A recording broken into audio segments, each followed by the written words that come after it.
Yaitu kalau misalnya kita kerja terus waktu sholatnya banyak yang bolong-bolong, tidak bisa dipenuhi, itu solusinya itu gimana? Iya. Ya. Sholat bolong-bolong. Bisa dijamak gitu. Qadha Ya. dan jamak. Ya, ya, begini. Ini kita kadang-kadang menjadi masalah. Iya. Karena mungkin pemahamannya kurang begitu luas ya. Jadi gara-gara orang itu beragama Islam, jadi sehingga merasakan seperti terikat, terkekang, terbelenggu, ya. Yang selalu kena as-sholatu imaduddin, sholat itu tiang agama, seolah-olah sholat itu segala-galanya kan gitu ya. Iya. Sehingga faman aqamaha faqad aqamaddin, barang siapa yang mendirikan sholat berarti mendirikan agama. Wa man tarakaha, barang siapa meninggalkan sholat faqad haddamaddin, berarti menghancurkan agama. Sehingga sesuatu menyeramkan sekali, ya kan gitu. Sehingga apa yang terjadi, selalu kita dalam mencari pekerjaan, ya, dalam berprofesi di mana-mana, selalu mencari kendala pikiran tentang sholat. Seorang nelayan, ya, kita nelayan juga bertanya, pakai bagaimana saya sholatnya? Lah, sholat itu kan inna sholata kanat alal mu'minina kitaban mauquta, memang ada skedulnya.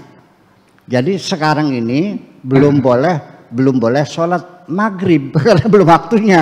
Kapan datangnya? Ketika waktunya datang. Nah sekarang kita masih tidur ya, sudah belum masuk asar kan?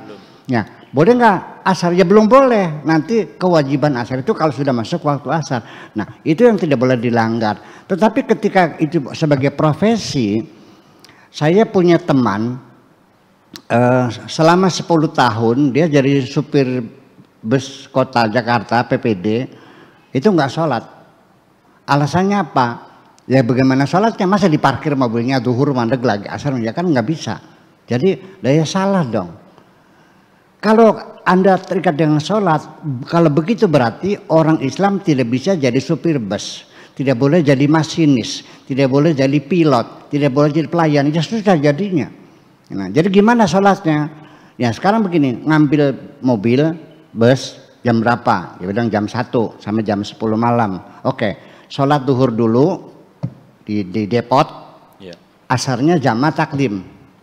Oke, ambil bus, dia puter waktu itu Tanjung Priuk sampai Cililitan trayeknya itu sampai jam 10 malam. Oke, setelah itu taruh di depot, kamu pulang ke rumah sholat isya, maghribnya ditarik, namanya jamaah takhir.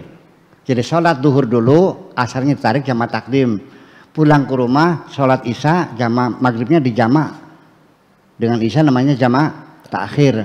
Terus dia bertanya, sampai kapan saya sholat begitu? Ya saya nanya lagi, sampai kapan kamu jadi supirnya?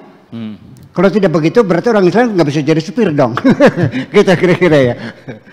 Ya orang yang iya orang yang jadi nelayan, bagaimana sholatnya? Ya sholat, gimana ya, air laut juga suci kok.